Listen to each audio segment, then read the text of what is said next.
감기 조심, 또 코로나 조심해야 되겠습니다.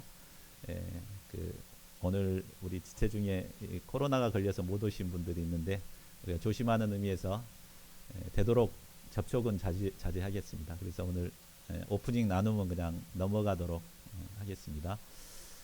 오늘 참 오래간만에 이렇게 예배에 참석하신 분이 있습니다. 우리 김진숙 목사님 어머님이 어렸을 때 교회를 다니셨다가 참으로 오랜만에 이렇게 예배에 첫 참석을 하셨습니다. 오늘 내용이 70년 만에 하나님께 예배를 드린 이스라엘 백성들의 내용인데 참 역사적인 날인 것 같습니다. 오늘 말씀을 통해서 하나님께 다시 돌아와 회복하는 은혜가 있기를 기도하겠습니다. 요절 말씀 4장 3절 말씀입니다. 우리 함께 같이 읽고 기도하는 시간, 기도하고 시작하겠습니다. 시작. 스룹바벨과 예수아와 기타 이스라엘 족장들이 이르되 우리 하나님의 성전을 건축하는데 너희는 우리와 상관이 없느니라.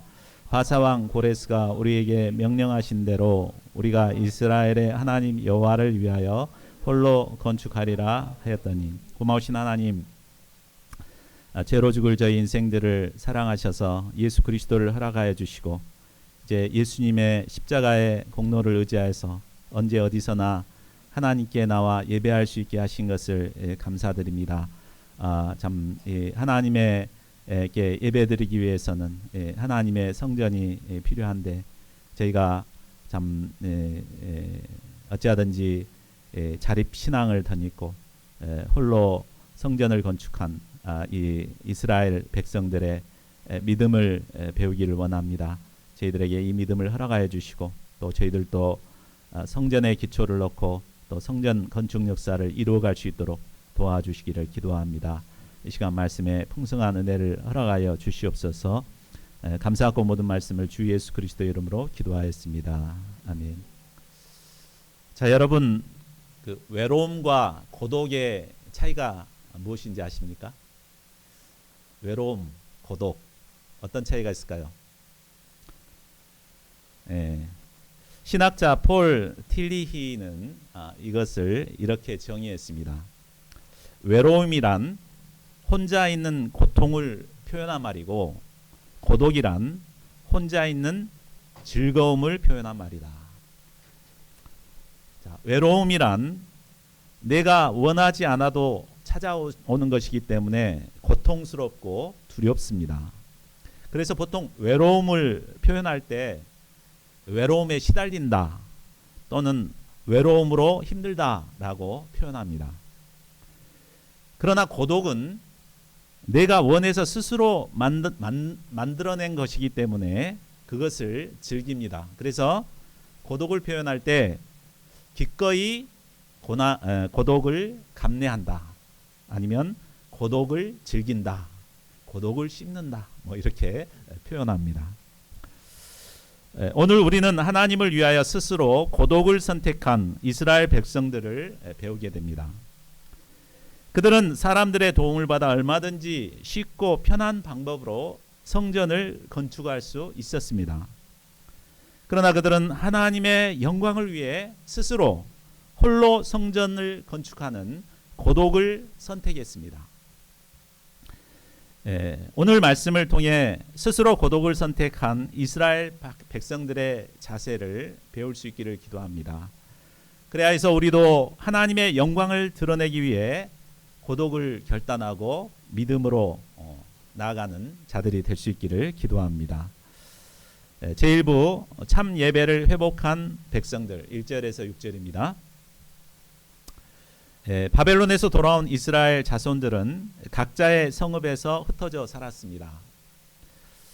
자, 우리가 추석이 돼서 오랜만에 고향을 갔는데 고향에 가면 할 일들이 많죠.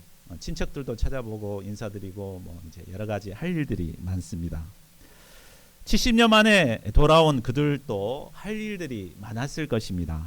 또 하고 싶은 것도 많았을 것입니다. 그런데 7째 달에 이르러 일제히 예루살렘으로 모였습니다. 자, 유대력으로 7월은 새해를 시작하는 아주 중요한 달입니다. 또한 7월에는 유대인들이 7대 절기가 있죠. 그 중에 3개의 절기가 이 7월 달에 있습니다. 7월 1일은 나팔절입니다. 나팔을 부는 날이죠. 그래서 나팔을 불고 한 해가 시작되었다는 것을 알리는 절기입니다. 우리나라로 하면 설날이 되겠죠. 또 7월 10일은 대속죄일입니다. 한 해의 모든 죄악을 씻어내는 날입니다. 그리고 7월 15일부터 일주일간은 가장 큰 명절인 초막절입니다. 이 초막절은 출애굽 후 광야에서의 생활을 기념하며 직접 초막을 짓고 그것을 직접 체험해 보는 기간입니다. 또 마침 그 시기가 추수하는 시기였기 때문에 우리나라 추석과 같이 아주 풍요로운 명절이었습니다. 그들은 7월이 되어 일제히 예루살렘에 모였습니다. 여기서 일제히 모였다는 말은 원어의 의미로 보면 한 사람처럼 모였다 이 말입니다. 몇 명이었죠?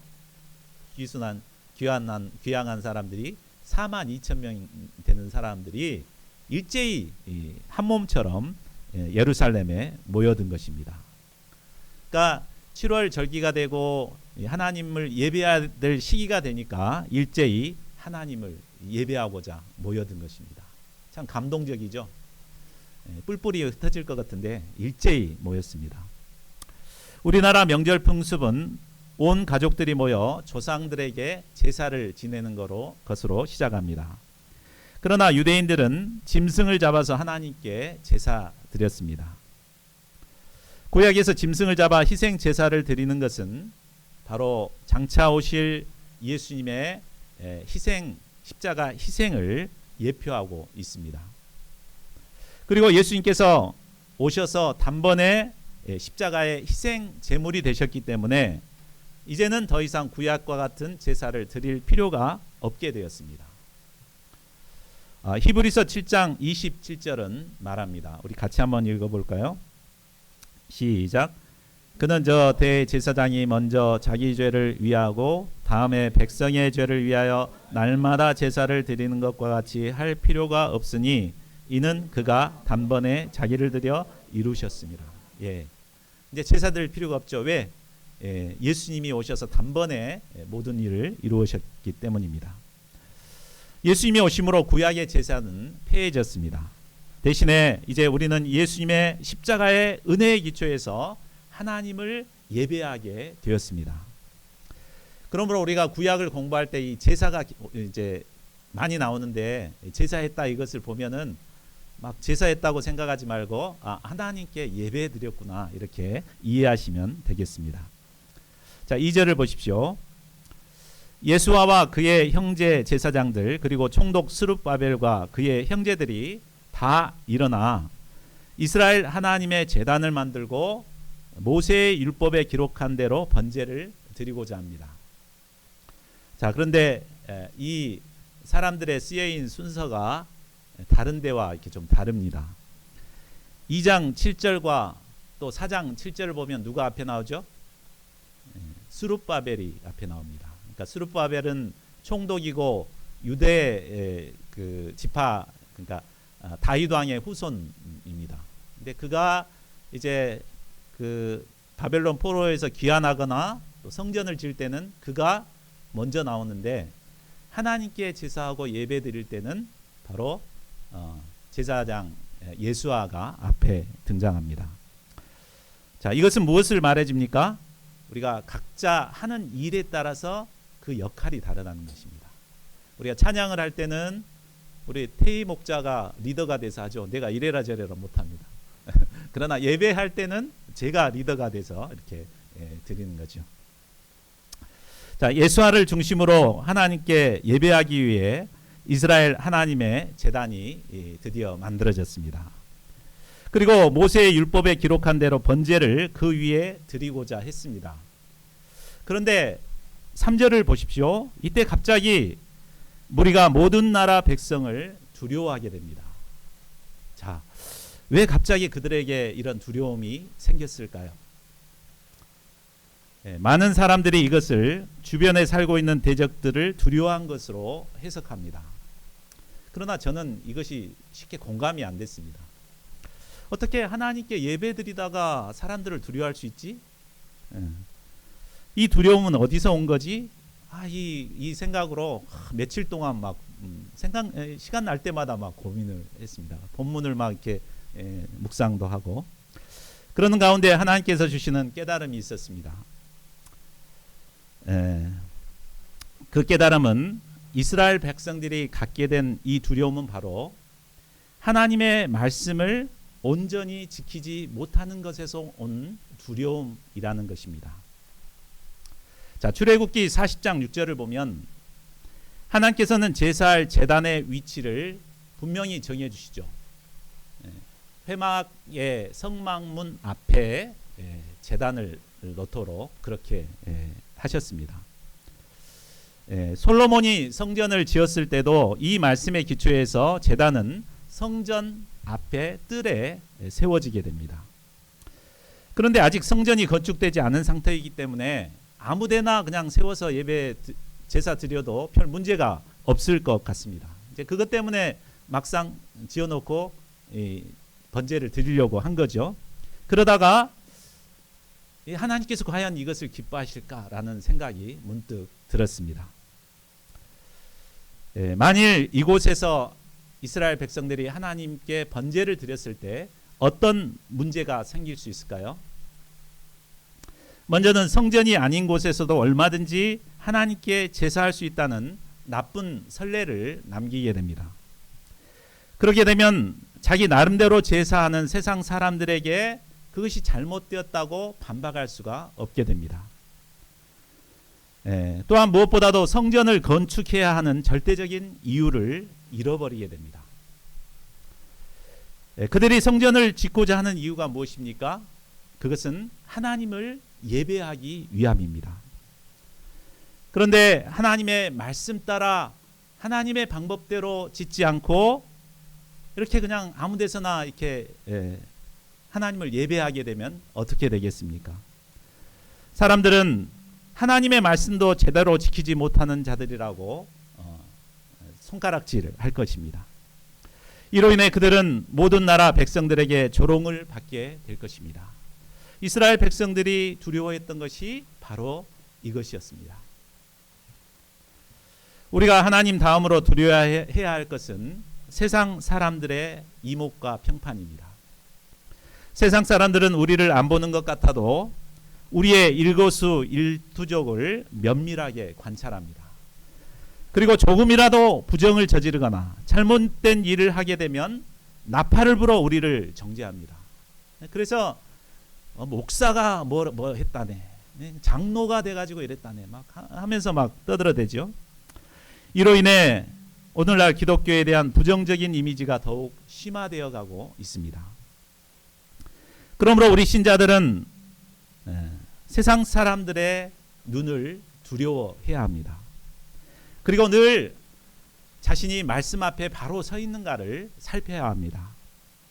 그럴 때 떳떳하게 언제든지 하나님 앞에서 또 사람들 앞에서 살아갈 수 있습니다. 자, 두려움을 느낀 이스라엘 백성들은 과거 성전이 있었던 위치가 어디인지를 찾기 시작했습니다. 그러다 성전 뜰로 보이는 곳에 불에 탄 재들이 있는 것이 보였습니다. 자, 이곳은 분명히 솔로몬 성전에 제단이 있었던 위치였습니다. 그들은 그곳으로 자신들이 만들어 놓았던 제단을 옮겨와 세웠습니다. 그리고 그 위에서 아침 저녁으로 여호와께 번제를 드렸습니다. 이를 통해 내면의 모든 두려움을 물리치고 하나님께 진정으로 예배할 수 있었습니다. 구약에서의 예배는 장소가 중요한 이슈였습니다. 그러나 참 성전 대신 예수님께서 이 땅에 오신 이후부터는 더 이상 장소가 중요한 이슈가 되지 못합니다. 예수님께서는 요한복음 4장 21절을 통해서 이 산에서도 말고 예루살렘에서도 말고 너희가 아버지께 예배할 때가 이르리라고 하셨습니다. 그리고 아버지께 참되게 예배하는 자들은 영과 진리로 예배할 때가 오나니 곧 이때라 하시겠고 하셨습니다. 아버지께서는 자기에게 이렇게 예배하는 자들을 찾으시느니라 하시면서 영과 진리로 예배하도록 가르치셨습니다. 우리는 장소에 상관없이 영과 진리로 하나님께 예배해야 합니다. 그래야 할 때 하나님께서는 그 예배를 기뻐 받으십니다. 자, 이스라엘 백성들은 성전 건축에 앞서서 참 예배를 회복했습니다. 그들이 번제를 드렸다는 것은 어떤 의미죠? 번제는 다른 제사와 달리 온전히 다 불태워 하나님께 드리는 것입니다. 이것은 영적인 의미로 자신을 온전히 드려 헌신하는 영의 예배를 드린 것이라고 할 수 있습니다. 또한 이스라엘 백성들은 율법에 기록한 대로 곧 진리의 말씀대로 예배했습니다. 자, 이것은 다른 말로 무슨 예배죠? 진리에 기초한 예배입니다. 곧 이스라엘 백성들은 영과 진리에 기초해서 하나님을 예배함으로 참 예배를 회복했습니다. 자, 4절 5절을 보십시오. 그들은 율법에 기록된 규례대로 초막절을 지켜 번제를 매일 정수대로 날마다 드렸습니다. 그 후에는 항상 드리는 번제와 매월 초하루에 드려야 할 번제 그리고 거룩한 절기의 번제를 드렸습니다. 그 자세한 내용은 우리가 민수기 배우면서 자세히 배웠죠. 매일매일 드려야 할 제물들이 많습니다. 또한 정규 예배뿐만 아니라 필요할 때마다 사람들은 그 제단에 와서 여호와께 기쁘게 예물을 드리며 하나님을 예배했습니다. 자, 6절을 보십시오. 이스라엘 백성이 예루살렘에 돌아온 7째 달 초하루부터 비로소 여호와께 번제를 드렸습니다. 이달은 바벨론 포로에서 돌아와 70년 만에 여호와께 예배를 드린 역사적인 달이 되었습니다. 그러나 아직 성전의 지대는 놓지 못한 상태였습니다. 자, 성전의 지대가 없는 상태에서 이렇게 예배를 드렸다는 것은 무엇을 의미합니까? 참 예배란 성전 건물에 있지 않다는 것을 말해줍니다. 화려하고 큰 건물이 없더라도 우리는 언제 어디서든지 하나님께 영과 진리로 예배할 수 있습니다. 자, 이상을 통해 우리는 성전 건축에 앞서 예배를 회복한 이스라엘을 배울 수 있었습니다. 올해 우리 전체 기도 제목 중에 하나는 성전의 기초를 놓는 것입니다. 이런 우리가 오늘 이스라엘 백성들을 통해서 배울 점이 무엇입니까? 그것은 성전을 세우기에 앞서서 먼저 예배를 회복하는 것입니다. 하나님께서는 성전 건축에 앞서 우리 자신이 하나님께서 받으시는 참 예배자들이 되기를 원하십니다. 개인뿐만 아니라 모두가 한 몸이 되어 일제히 하나님께 예배하는 아름다운 우리 교회가 되기를 원하십니다. 그래야 할 때 하나님께서는 하나님의 때에 아름다운 성전도 우리에게 허락하실 것입니다. 제2부 성전 기초를 놓는 백성들 7절에서 13절 말씀입니다. 자, 예배는 회복되었지만 아직 여호와의 성전 지대는 미처 놓지 못한 상태였습니다. 이에 그들은 성전 건축을 위한 준비에 들어갑니다. 자, 7절을 보십시오. 그들은 먼저 건축에 참여할 석수와 목수를 돈을 주고 샀습니다.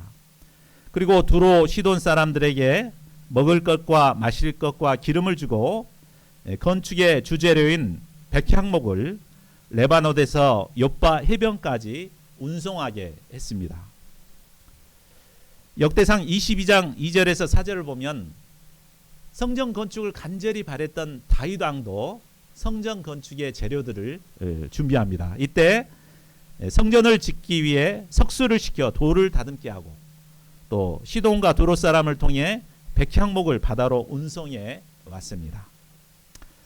이처럼 그들은 성전 건축에 앞서서 필요한 모든 것을 미리 준비했습니다. 8절을 보십시오. 성전 건축에 대한 준비를 다 마칠 때가 이스라엘 백성들이 예루살렘으로 돌아온 지 2년 둘째 달이었습니다. 스룹바벨과 예수와 제사장과 레위 사람 그리고 사로잡혔던 모든 자들이 합심하여 드디어 성전 공사를 시작합니다. 이때 특별히 20세 이상의 레위 사람들이 성전 일꾼들을 감독하게 됩니다. 자, 10절을 보십시오. 드디어 건축자가 성전의 기초를 놓을 때가 되었습니다. 이때 제사장들은 예복을 입고 나팔을 들었습니다. 아삽 자손 레위 사람들은 재금을 들고 서서 이스라엘 왕 다윗의 규례대로 여호와를 찬송합니다. 재금이 저렇게 되는 겁니다. 그러니까 제사장은 나팔을 불고 재금을 치면서 이제 하나님을 찬양했습니다. 자, 11절을 보십시오. 찬양으로 화답하며 여호와께 감사하여 이르되 주는 지극히 선하심으로 그의 인자하심이 이스라엘에게 영원하시도다. 그러자 모든 백성이 여호와의 성전 기초가 놓임을 보고 여호와를 찬송하며 큰 소리로 즐거이 부르며 여호와를 찬송했습니다. 자, 그들은 지극히 선하신 하나님, 그의 인자하심이 영원하신 하나님을 찬송했습니다. 하나님께서는 어떤 점에서 선하시고 인자하신 분이십니까? 과거 이스라엘은 악하고 목이 곧은 백성들이었습니다.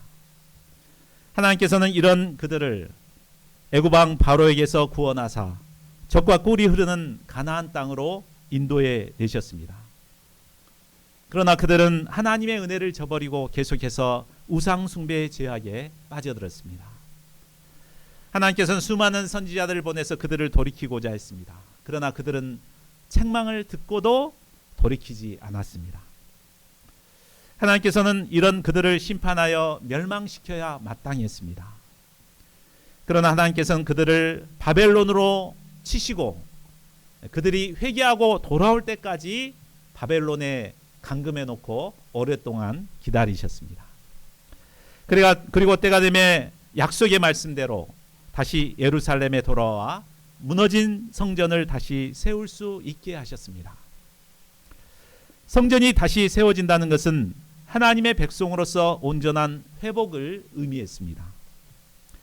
이 하나님의 선하심과 인자하심을 생각할 때 백성들은 하나님을 찬송하지 않을 수 없었습니다.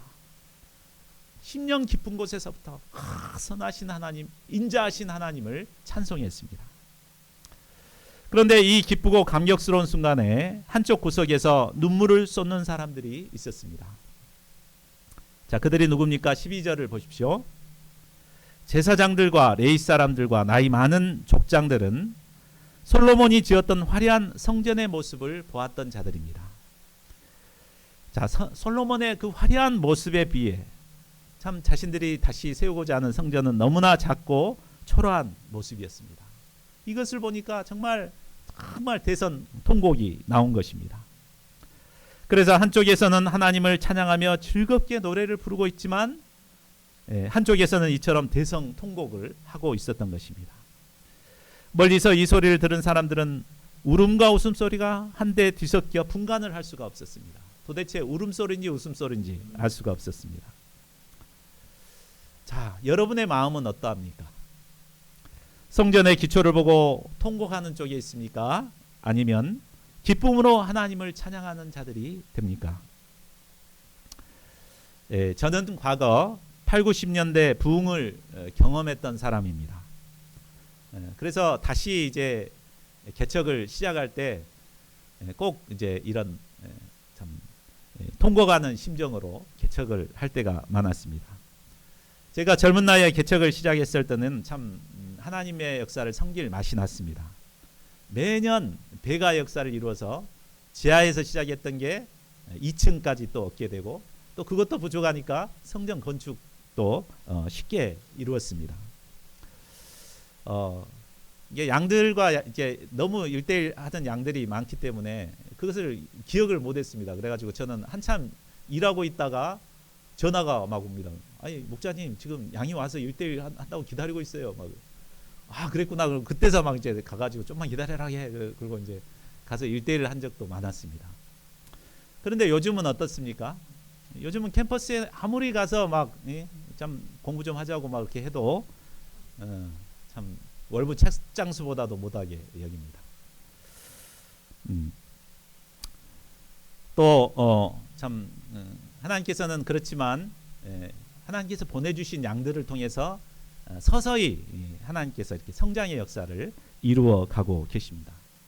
근데 이 과거의 이 경험이 있다 보니까 참 제 양에는 차지가 않았습니다. 그냥 막 이렇게 사람들이 막 계속해서 몰려와야 되는데 왜 이런가. 그러다 보니 참 통곡하는 심정으로 이렇게 바라볼 때가 많았습니다. 그런데 하나님께서는 이런 저에게 이사야 43장 말씀을 다시 새롭게 주셨습니다. 올해 요절 말씀이죠. 같이 한번 읽어볼까요? 시작. 너희는 이전 일을 기억하지 말며 옛날 일을 생각하지 말라. 보라, 내가 새 일을 행하리니. 하나님께서는 각 시대마다 새 일을 행하시는데, 그러니까 과거에만 매여 있다 보니까 이랬구나, 이것을 깨닫게 되었고 이것을 깊이 회개하게 되었습니다. 그랬을 때 다시 기쁨이 임하게 되었습니다. 제가 이제 계속해서 하나님께서 이루실 새 일을 바라보고 기쁨으로 하나님을 찬양하는 자가 될 수 있기를 기도합니다. 제3부 대적들의 도움을 거절한 백성들, 4장 1절에서 24절입니다. 성전 건축의 역사가 시작되자 이를 시기하는 대적들이 등장하게 됩니다. 이들은 누구이며 구체적으로 어떻게 성전 건축을 방해합니까? 4장 1, 2절을 보십시오. 자, 사로잡혔던 자들의 자손이 이스라엘의 하나님 여호와의 성전을 건축한다 함을 유다와 베냐민의 대적이 들었습니다. 유다와 베냐민은 곧 유대 남유다를 의미합니다. 그리고 그들의 대적은 북이스라엘을 의미합니다. 이곳에는 BC 722년에 이미 아수르는 멸망을 했죠. 이때 아수르 왕은 이곳에 막 이방인들을 보내서 혼혈적으로 만들어 버립니다. 자, 이들은 이 지역에서 오랫동안 살았던 터줏대감들입니다. 이들은 하나님을 믿기는 하지만 우상 숭배도 함께하는 혼합주의자들이었습니다. 이런 그들이 이 성전 건축 우리도 하나님 믿어, 하나님 예배해, 우리 같이 짓자, 이렇게 이제 접근을 한 것입니다. 자, 이 제안 어떻습니까? 솔깃하지 않습니까? 우리나라 말에 이제 그 농번기철에는 누구 손도 빌린다 그랬어요? 모르시나 보네. 고양이 손도 빌린다고 그럽니다. 그러니까 지금 맨손으로 성전을 건축해야 되니까 얼마나 이렇게 노동력이 많이 필요하겠습니까? 그런데 흔쾌하게 이 사람들이 돕겠다고 나서주니까 얼마나 도움이 되겠어요? 보통 사람들 같으면 반갑다고 하면서 이제 수락하고 받아들였을 것입니다. 그러나 스룹바벨과 족장들은 어떻게 대답합니까? 우리 3절을 한 목소리로 같이 읽어보겠습니다. 시작. 스룹바벨과 예수아가 기타 이스라엘 족장들이 이르되 우리 하나님의 성전을 건축하는데 너희는 우리와 상관이 없느니라. 바사왕 고레스가 우리에게 명령하신 대로 우리가 이스라엘의 하나님 여호와를 위하여 홀로 건축하리라. 스룹바벨은 이들의 제안을 단칼에 거절했습니다. 비록 자신들의 힘만으로 성전을 짓는 것이 어렵고 힘들지라도 그들의 도움은 결코 받지 않고자 했습니다. 오로지 홀로 자립적으로 성전을 짓겠다고 결단합니다. 자, 만일 이스라엘 백성들이 대적들의 제안을 받아들였다면 무슨 일이 일어나겠습니까? 성전을 짓는 데는 큰 도움이 될 수 있을지 모릅니다. 그러나 그들을 영접하고 받아들이게 되면 나도 모르는 사이에 그들의 잘못된 신앙에 악영향을 받게 됩니다. 그렇게 될 때 또다시 이스라엘은 우상 숭배의 죄에 넘어지고 하나님의 심판을 피할 수 없게 됩니다. 자, 이스라엘의 역사를 보면 그들은 친구처럼 다가오는 사람들을 끊어내지 못함으로 결국 죄에 넘어지고 하나님의 심판을 받게 되었습니다. 이스라엘 백성들은 출애굽 후 약속의 땅 가나안에 왔습니다. 이때 하나님께서는 가나안 족속을 진멸하라고 했습니다. 그러나 그들은 처음에는 온전히 진멸하는 듯 싶다가 흐지부지 해버렸습니다. 그러다 그들과 함께 같이 지내다 보니까 그들의 영향을 받아서 우상 숭배의 죄에 빠져듭니다.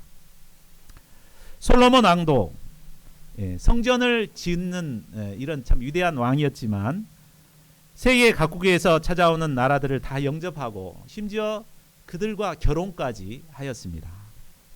그러다 결국 어떻게 됩니까? 하나님을 그렇게 예배했던 자가 우상 숭배자로 전락하게 됩니다.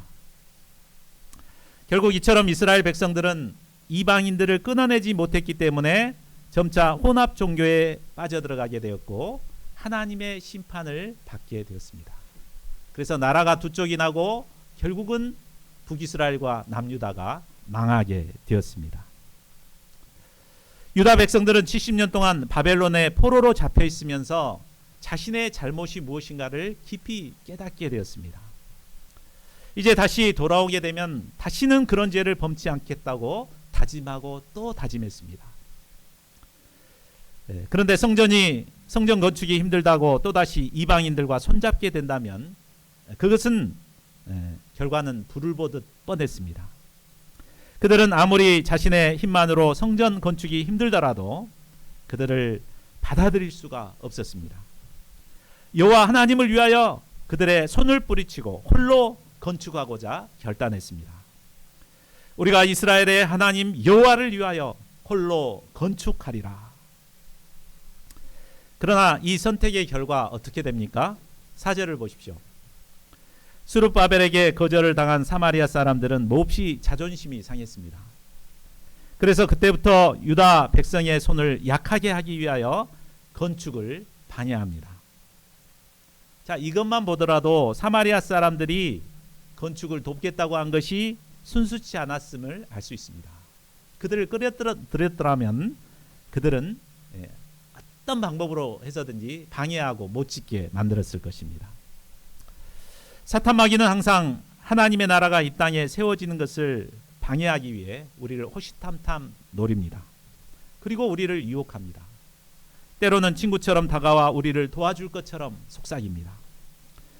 그러나 그들의 목적은 결국 하나님 나라가 세워지는 것을 방해하기 위함입니다.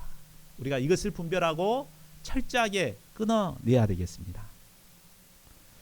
대적들은 자신이 할 수 있는 모든 수단을 이용해서 성전 건축을 방해했습니다. 5절에서 24절까지는 그들이 성전 건축을 어떻게 방해했는가를 보여주고 있습니다. 5절을 보면 그들은 자신의 돈을 뇌물로 써가면서까지 성전 건축을 방해합니다. 때로는 왕에게 사탕발림의 말로 아부를 하며 가짜 뉴스를 만들어 퍼뜨리기도 했습니다. 이스라엘의 약점을 찾아 모함으로 성전 건축을 중단시키고자 시도했습니다. 때로는 고소 고발도 서슴지 않았습니다. 이처럼 성전 건축을 방해하는 대적들은 수단과 방법을 가리지 않습니다. 자, 그런데 5절에서 7절까지를 보면 그들이 성전 건축을 방해한 기간이 바사왕 고레스 시대부터 다리오 왕, 그리고 아하수에로 왕, 그리고 아닥사스다 왕 때까지라고 말하고 있습니다. 그런데 역사적으로 이 기간을 쭉 합산해 보면 100년 정도의 기간이 됩니다. 그런데 24절을 보면 실제로 그들이 방해한 성전 건축 중단 기간은 다리오 왕 제2년째까지입니다. 이 기간은 16년입니다. 자, 그렇다면 저자 에스라는 왜 대적들의 방해 기간을 부풀려 가지고 확대해서 이렇게 기록을 한 것일까요? 그것은 성전 건축을 방해하는 대적들의 방해가 우리가 생각하는 이상으로 집요하고 길게 이루어진다는 것을 알려주고자 함입니다. 우리는 대적들의 방해가 시작되면 그것이 빨리 끝날 것이라 기대합니다. 그러나 대적들의 방해는 우리가 생각하는 것 이상으로 아주 집요합니다. 그러므로 우리는 인내와 끈기를 가지고 끝까지 포기치 않고 하나님의 때를 기다려야 합니다. 자, 그렇다면 왜 하나님께서는 이 대적들의 방해를 가만히 내버려 두고 계실까요? 하나님 싹 쓸어버리면 좋을 텐데 왜 가만히 놔두실까요? 그것은 비바람을 맞아야 거목으로 자라날 수 있듯이 우리가 홀로 건축하는 자립적인 종이 되기 위해서는 반드시 이런 고난과 시련이 필요하기 때문입니다.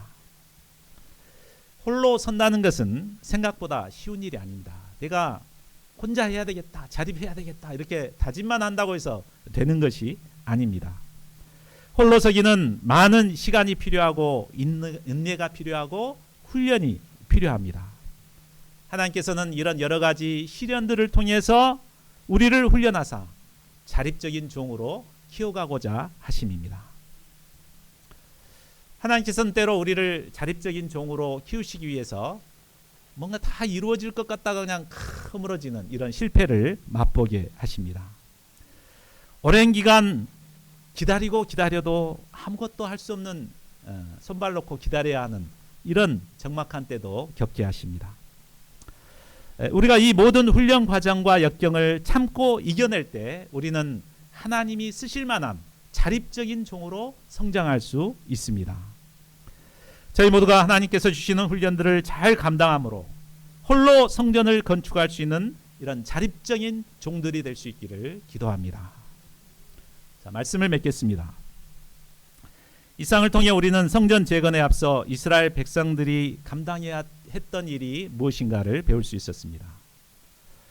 이스라엘 백성들은 성전 건축에 앞서 먼저 진리의 말씀에 기초하여 자신을 헌신하는 예배를 드렸습니다.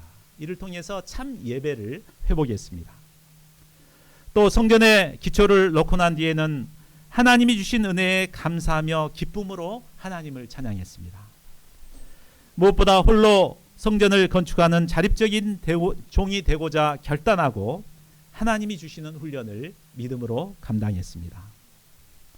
하나님께서는 저희들을 무너진 성전 재건의 역사를 위해서 사용하시기 위해 우리를 부르셨습니다. 이 하나님의 역사에 쓰임받기 위해서는 저희 모두가 먼저 예배를 회복해야겠습니다. 또한 하나님이 주시는 훈련을 잘 감당하고 자립적인 종들로 성장해야겠습니다. 이를 통해 하나님의 성전 건축 역사에 귀히 쓰임받고 하나님께 영광 돌리는 저희 모두가 되기를 간절히 기도합니다. 우리 요절 말씀 읽고 함께 기도하는 시간 갖겠습니다. 시작. 스룹바벨과 에스아와 기타 이스라엘 족장들이 이르되 우리 하나님의 성전을 건축하는데 너희는 우리와 상관이 없느니라. 바사왕 고레스가 우리에게 명령하신 대로 우리가 이스라엘의 하나님 여호와를 위하여 홀로 건축하리라 하였더니. 첫 번째로 우리가 성전 건축에 앞서 영과 진리로 예배하는 참 예배자가 되고자 결단했으면 좋겠습니다.